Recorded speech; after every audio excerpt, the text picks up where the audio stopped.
And I'm gonna, ooh, excuse me. Man, Crohn's disease just sucks, bro. It just sucks. Every 5, I'm talking, I'm in a meeting, and I just burp out of nowhere. Like, sorry, boss. He doesn't hear anything after that, after sorry, boss, because all he can smell is my fucking burp.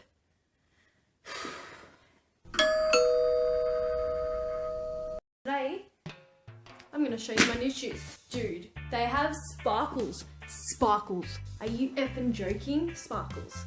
Ugh. Okay. Today, we're gonna do a Q&A. First question that I have, most frequent actually, is I'm working out, I'm eating healthy, but I'm not seeing results. Help me out. Like, what the fuck, basically. Like, what the fuck? So with your calories, you're gonna need to be eating a healthy amount of calories, and everybody is different.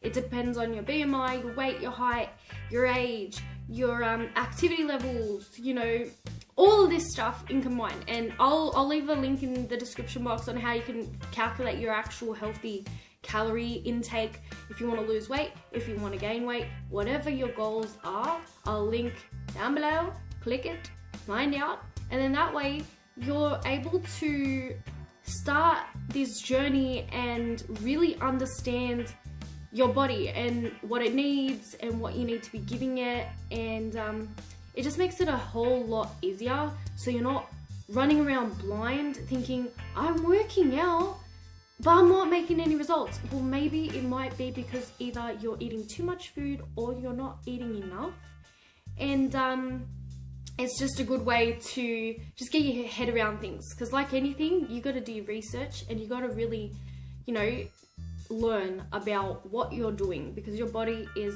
you know, it's beautiful. Yeah, second question of the day, and I have it on a book because, you know, I'm me. Why is my tummy the hardest place to lose weight? Shout out to my bae, she know who she is. But anyway, everybody's different. Everybody carries weight, fat in different places. You can't spot reduce. You can't say, I want to lose weight on my stomach, so I'm gonna do abs like every day. That's not gonna work for you. I mean, you'll strengthen your core, and trust me, that is a good thing to have. If your core is strong, you're a strong bitch, and I respect your ass.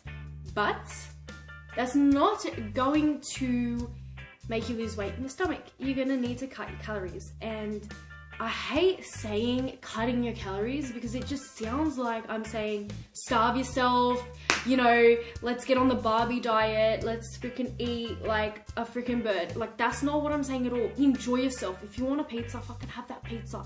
But just remember and keep in mind and be aware that, like, what you're putting into your body and how much you're putting into your body, especially if you have a lot of weight to lose, you're gonna need to be aware. Okay, so why is your stomach the hardest place to lose weight? It's most likely because that's where you store most of your fat, and that's just genetics. And my advice to you would be, keep on going, because I'm telling you and I promise you, it's gonna go away one day. Genetics are not the end of the road. Genetics are the start. Genetics is what you know you're born with, and you can always amend it from there. You know, you're growing up, you're gonna get older, and that's just the way it is. You can mold your body no matter where you started from. So that's it for that question. I got this question. What do you do when you feel like doing nothing? I do nothing? I mean, I do jack shit. I lay in bed, I eat noodles, and I do nothing. Or, you know what? Don't start me on noodles, because noodles are my favorite thing in the world. And this comes to your next question. You know, how do you balance a healthy lifestyle? So, you know what? BRB, I'm gonna show you guys, because I've been talking about these noodles for forever. Okay, so BRB, I'm gonna go run and grab these noodles and I'll be back. Okay, I'm back. So, these are my favorite thing in the whole entire world. Yummy yum shrimp noodles. Okay, so these noodles are my go-to. Like, if I could have a cheat day, it's gonna be that. I'm telling you. And by the way, I don't have cheat days, I have cheat meals. This is it. Run straight to the freaking cupboard and I'm on it. I kind of like to say it's like a game between me and myself. You know, when it comes to cravings and stuff like that, I'm like, you know what? I can push it. This is my heart treat. It treats my heart. Like, it's good for the soul. You know, it's not a massive problem. Just make sure that the majority of the time that you're feeding your body with nutrients and you're feeding your body with things that are going to fuel it and take it to the gym. Because, you know, life would be just miserable without heart treats. So I've got another serious question come through, and God bless her soul, because I'm telling you, this question hit me like crazy. So she asked me, how do you love yourself and be confident?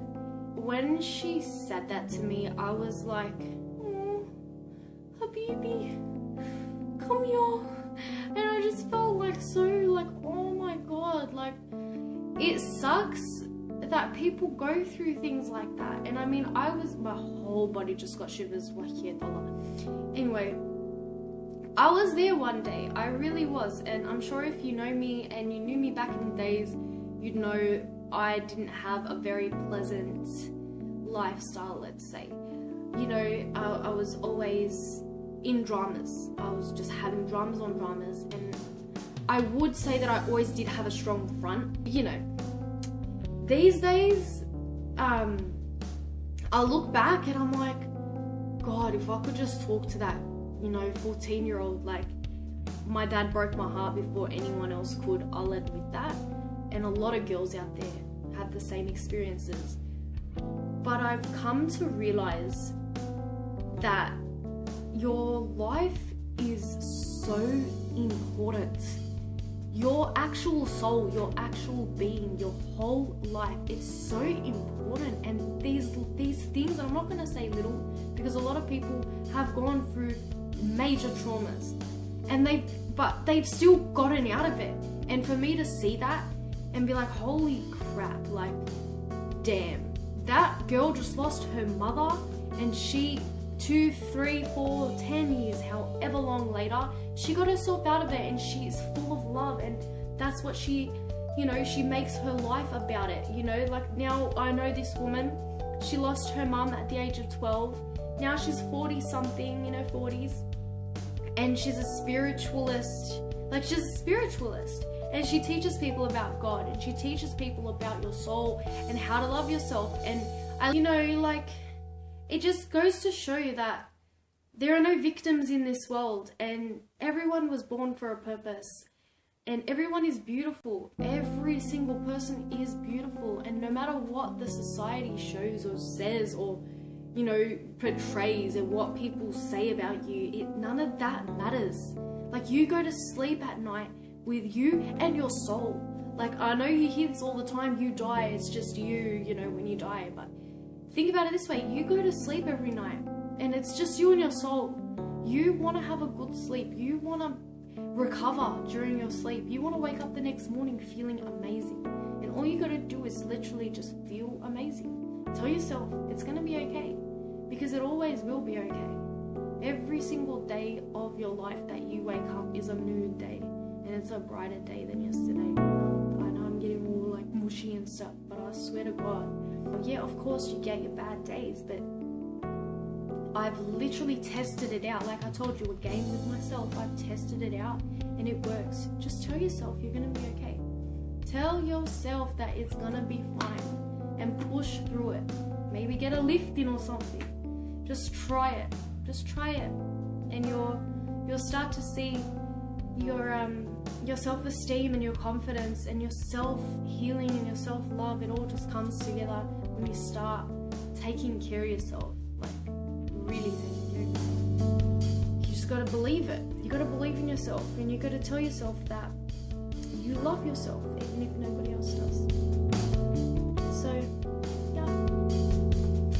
I know all these questions are getting a lot deep, but there's one more that I really wanted to touch on. Unhealthy relationships and how they affect your health.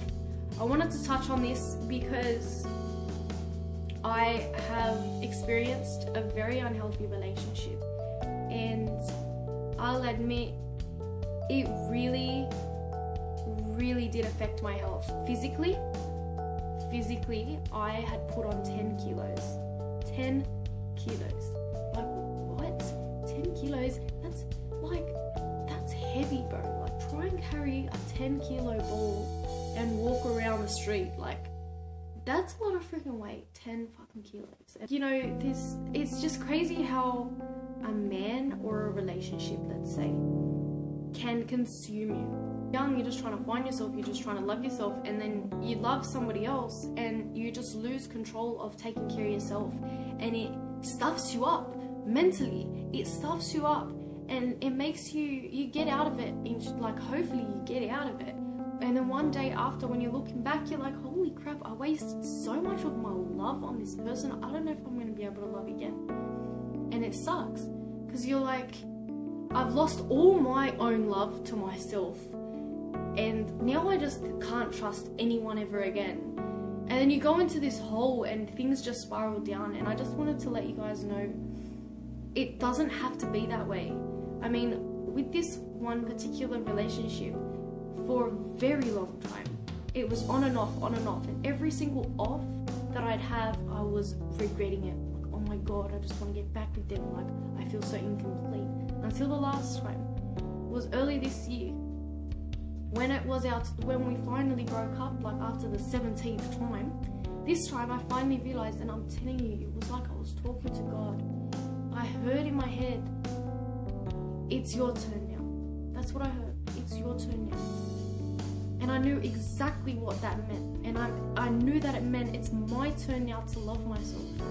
It's my turn to take care of myself. I put so much of myself into this human being who literally sucked it all out of me. Sucked everything I had. I didn't even know who I was anymore. It was like I wasn't who I was. Like, I was literally a walking zombie. Like, I had no soul left in me, because he sucked it all out. And don't get me wrong, I'm not saying he's an evil person. Some relationships have an expiry date, and ours was long overdue, and we knew that, and we just kept on pushing. Let's freaking use this out-of-date product and get sick and go to hospital and nearly die because we're eating something that's off. That is exactly what we're doing. So you just gotta be aware. You gotta be aware of your surroundings, aware of your life, aware of your feelings. Be aware of your feelings. Don't push them aside, and listen to them. Listen to yourself. Listen to your soul. And that way you'll be able to step into your soul, and things will get better. So that's all the time I have for this Q&A, but stay tuned because I got a surprise for ya. Okay, of course I'm getting ready to go to the gym, and my baby girl, I love how that's the second time I've called one of my friends baby girl. No, she's my baby girl. All my friends are my baby girls. You're just like my baby girls. Now, I need somewhere to sit you because of course I'm getting ready to go to the gym and somebody asked me a question, and of course I really don't want to leave her hanging. So, alright. Hope you don't mind seeing nothing of me. Okay, so her question is, my questions, babe, would be, how would you know if you have a problem with body image?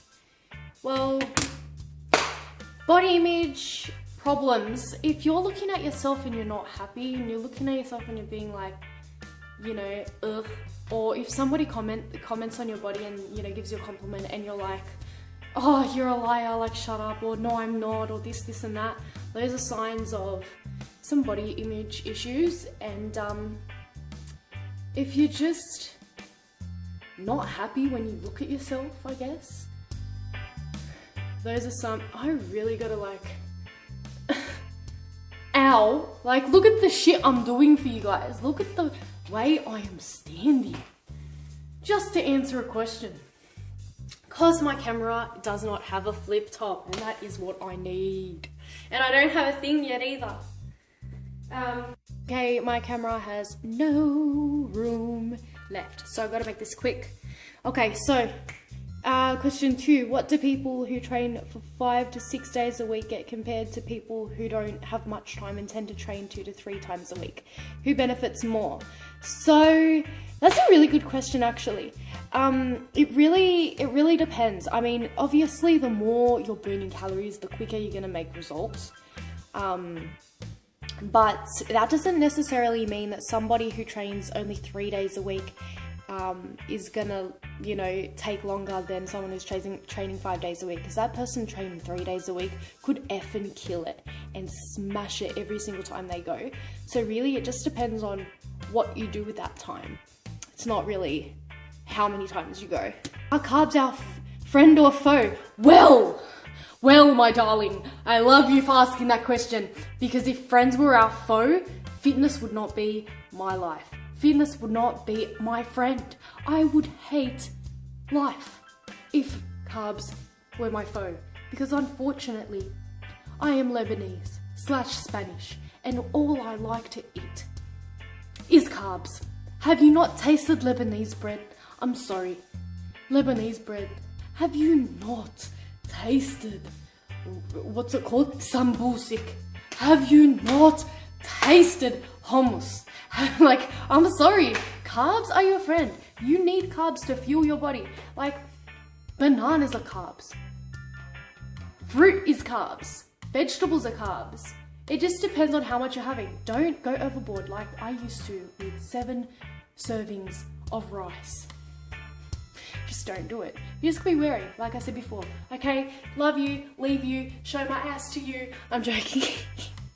I gotta go. I'm going to the gym. Let me film while I'm there, because this camera has no memory. So, love you.